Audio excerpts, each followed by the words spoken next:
wind off the empty plain sounded like pages turning when Elora first glimpsed the spires of the paper city.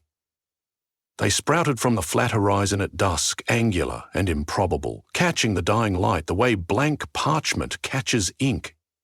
Between one heartbeat and the next, towers rose that she swore had not been there a blink earlier. The myths she had copied in monastery scriptoria spoke of such illusions. A city that unmade and remade itself at every dawn. A sheet of fate that refused to stay written upon. Yet the sheer silent certainty of the skyline still stole her breath. She came as a wanderer, but also as a recorder, carrying a satchel of charcoal sticks and a clutch of vellum rolls. Her vow taken before austere abbots and indifferent stars was to map wonder wherever she found it.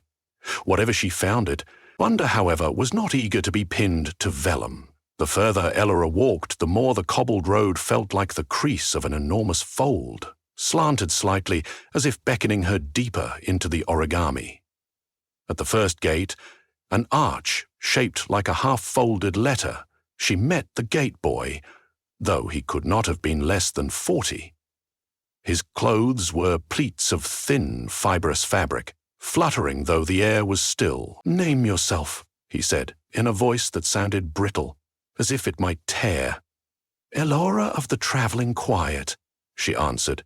"I seek the city that rewrites itself with the sun." "You have arrived, and also you have not," he replied, the ritual greeting she recognized from legend. His eyes flicked toward the smoldering horizon where tomorrow waited. "Best find shelter before the fold. Walls crease better than flesh." Elora almost asked what happened to those caught in the great refolding, but the question snagged in her throat. The gate boy handed her a slip of ivory-colored paper. A pattern of dotted lines traced a shape upon it, possibly a bird, possibly a labyrinth. "This is tonight's map," he said. "It will betray you after dawn." Inside, the alleys were narrow gutters of parchment. Steps rustled, roofs whispered. Even her voice came out softer, as though the city muted her to keep its secrets. She paused to draw a quick sketch, towers arranged like nested triangles, bridges arcing between balconies. But the charcoal lines blurred on the parchment of her notebook, thickening into something unrecognizable. Startled, she shut the journal. From shadow emerged a woman whose limbs were ribbon-thin, her skin walled with grain like the inside cover of an old book. "You're bleeding ink," the woman said. Elora glanced at her fingers. Dark liquid seeped from a small cut she did not remember receiving. When the droplet met the pavement, it bled outward, forming black calligraphy that spelled, fleetingly, the word arrival in a language she did not know. The ribbon woman offered a twist of cloth. "The city likes to write its welcome," she said. And when Elora bound the cut, she felt the cloth crinkle as if made of starched letters. They moved together toward a plaza lit by lanterns whose shades were folded poems. Citizens drifted like half-remembered dreams. Some read verses aloud simply to see them unravel into sparks that joined the lantern light. A hush murmured through the crowd when an elderly man in robes of stiff papyrus mounted a dais. He was the story binder, priest of the fold, voice of the myth. The plaza stilled as he spoke. "Night is the city's question," Ian turned the story binder, "and dawn its answer. Once we were wanderers across a harsh world. The goddess Palifa, she, whose cloak is the endless scroll Tuok Pity. She gave us a single page, blank and wide as ages. On it we built dwellings of words and shelters of song, but we grew proud, binding the future in unbreakable paragraphs. Palifa, to humble us, commanded the page to fold at every dawn. Thus, no story may dominate.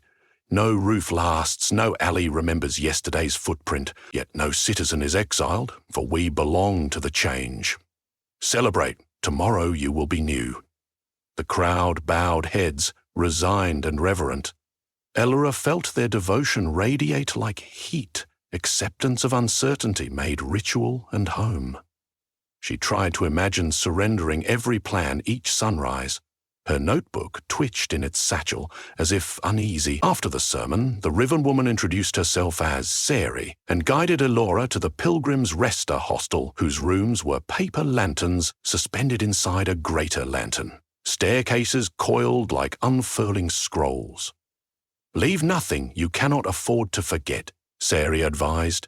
Elora secured her pack under her pillow, though a pillow made of pressed poems seemed scant protection.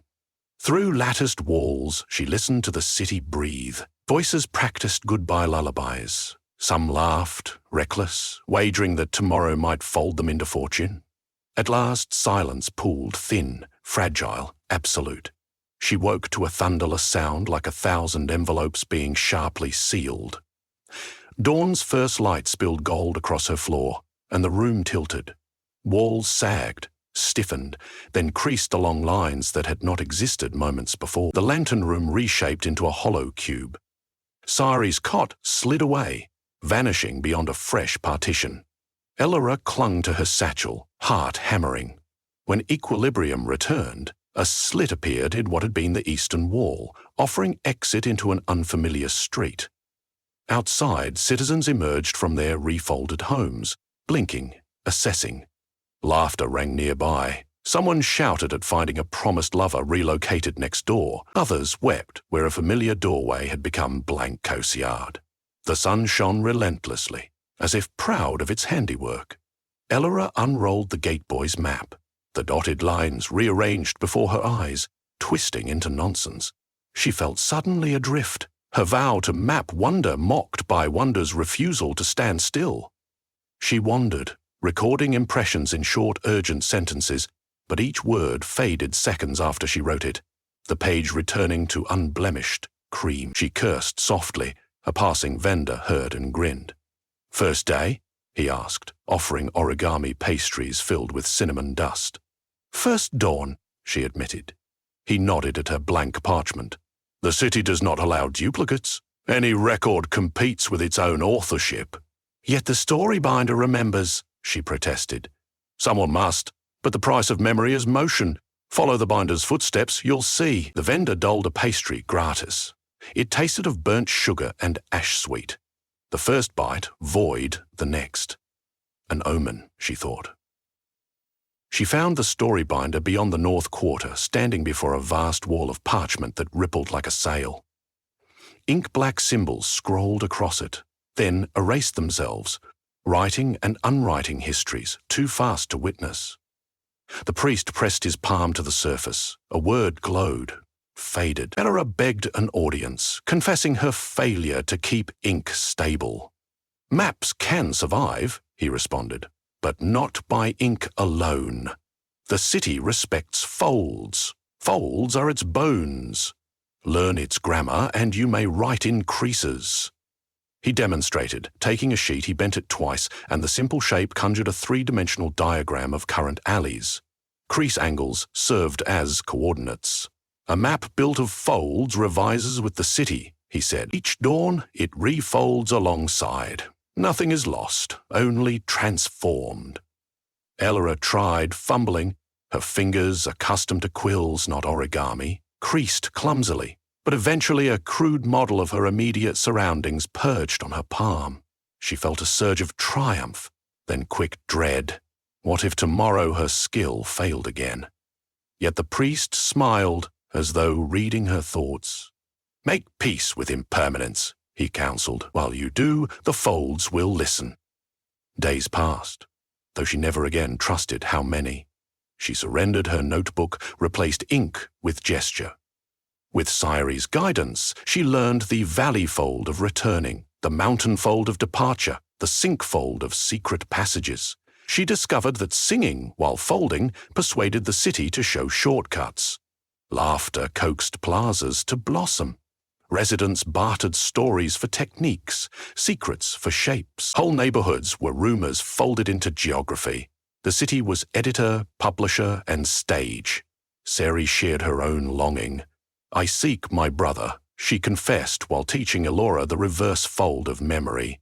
"We arrived together as children, but the dawn we turned 16, the city placed us continents apart. Each morning I search anew."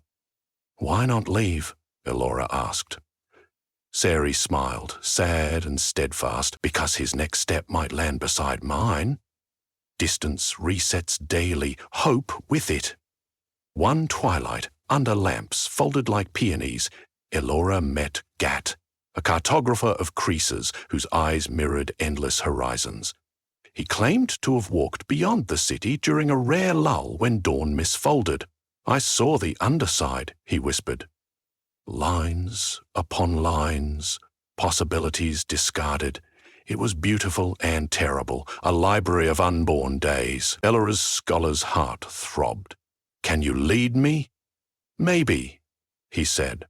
But every path demands sacrifice. To walk between folds, you must give the city a narrative it has not yet told. She considered her dwindling sense of self. Traveller, recorder, apprentice of creases. What story remained untold? Meanwhile, the air thickened with rumours. Tomorrow's fold would be major, said the merchants, because the goddess had grown restless. Said the children, because someone had found an impossible constant. That constant, Elora learned, was an old iron bell, discovered in a market stall, immune to dawn. Each fold left it exactly where it hung, though everything around it shifted. Citizens gathered to touch the cool metal, praying stability might rub off. Elora studied the bell's surface, inscribed with a single word, listen. She suspected Palafa herself had planted it as a clue. Night chilled. In the square below, people lit sky papers, tiny lanterns that rose until first light erased them. Elora sat with Gat, Sayuri, and a circle of believers, debating whether to anchor themselves by the bell or Rome, gambling on transformation. Elora felt caught between contradictory hungers, for permanence and for change. She realized they were a single hunger, meaning sought from different angles. Perhaps, she mused aloud, the city folds, to remind us that meaning is not kept, but continually composed. Gat's gaze sharpened. Then compose something worthy. Dawn crept, pale and expectant. Thunder of folding approached. Citizens braced. Some huddled near the bell, others sprawled carefree on plazas, daring destiny to best them. Elora stood at midpoint, between caution and abandon. Her fingers remembered the folds the storybinder had taught her, but she did something new. She folded herself, body bending, arms crossing, a living origami that mirrored the city's grammar. She felt the first jolt. Buildings bowed, streets slid. The bell rang once, not struck by hand, but by the velocity of reality rearranging. Her heart answered with a matching clang. She imagined her life as a sheet of paper, childhood inked in neat rows, later years smudged by travel, now the blank underside exposed. She chose to crease. As the world inverted, a remarkable calm arrived. She sensed, rather than saw, avenues gliding around her, weaving corridors where none had existed. She became fulcrum. The fold pivoted on her intention. Somewhere, Sari shouted her brother's name, joyous. Somewhere, Gat laughed as new territory unfurled. The city folded, and Elora folded back, writing without ink, mapping without permanence. Silence settled like dust after a swallowed storm. The sun stood higher. Elora unfolded her limbs and looked about. She was in a courtyard she had never seen, yet somehow recognized. The gateboy's station, but mirrored, reversed, perfected. Before her stretched an expanse of meadow, uncreased, perfected. Before her stretched an expanse of meadow, uncreased, perfected. Before her stretched an expanse of meadow, uncreased, perfected. Before her stretched an expanse of meadow, uncreased, perfected. Before her stretched an expanse of meadow, uncreased, perfected. The city ended neatly at her heels. The gate boy, now gateman, smiled, holding open a frame made of blank scrolls. "You wrote a margin," he said with awe. The city respects margins. They are spaces awaiting story. Few manage such grace. Behind them, the bell still hung in mid-air, though no beam supported it. Citizens stepped cautiously onto the meadow, marveling at grass that did not rustle like paper, but sighed like furled waves. Seri ran past, hand in hand with a man whose face mirrored hers. She beamed at Elora, tears shining. Gat approached, sensitivity in his expression. You gave Palifa what she desired. Not stagnation, but a stretch of emptiness where new possibility may ink itself. Your margin freed us to walk forward, not merely across. Elora knelt, touched living earth. It stained her fingertips with honest soil. The myth of perpetual folding had broken. But rather than chaos, there was hush, potential. For the first time, she could write a sentence that would endure. Yet she hesitated. To freeze the moment might kill its promise. Will the city ever fold again? She asked. Gat shrugged. Uncertainty remains sacred. But now we have latitude. The fold may travel, delay, or redefine. We are co-authors. Elora considered her vow to map wonder. She finally understood. Maps are invitations, not cages. She withdrew a fresh sheet from her satchel, one that, miraculously, stayed solid parchment. With careful hands, she folded it into a small boat, the simplest vessel of departure. On its side, she wrote with soil, "Begin." She placed the boat upon a ripple of grass, where dew glimmered like ink, and the breeze nudged it forward. Citizens watched, smiles dawning brighter than the sun. They began folding boats, birds, bridges, releasing them toward the blank horizon. The meadow filled with fluttering shapes, origami seeds of uncharted epochs. Elora breathed the unscribed air. She felt no urge to record this in lines. The folds were enough. She turned to Gat. Walk with me? Into the white space? He asked. Into the story we haven't read yet. They stepped beyond the last crease. Behind them, the city rustled, intrigued, perhaps even proud of its erstwhile cartographer. Ahead, possibility unfolded in Silence Room, roomy, radiant, ready. At their backs, the bell tolled once more, not warning but blessing, its note echoing across the margin into the unwritten world, where Elora, Gut, Seri, her brother, and all the wandering citizens strode forward, co-authors of dawns to come.